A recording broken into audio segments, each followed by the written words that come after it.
trade the comfort of effort for the certainty of results. That's a quote that I came up with at the gym. Yeah, I know, I'm real cool. I came up with a quote. Probably the lamest thing I've ever said. But I was at the gym and I realized I used to go work out to feel better, to feel productive, to feel like I did something.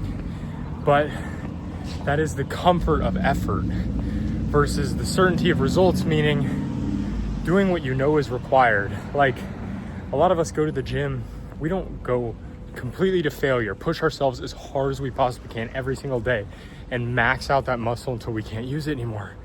And I'm not gonna lie, I haven't been doing that the past 3 months, but when I was doing it, I was getting results. So it's trading that comfort of feeling like you're feeling good because you're doing stuff versus doing what you actually know is gonna get you what you want. So anyway, that's a short one, but I just had that thought and I was in the gym and I was like, damn it, I feel good. I feel like I'm doing something.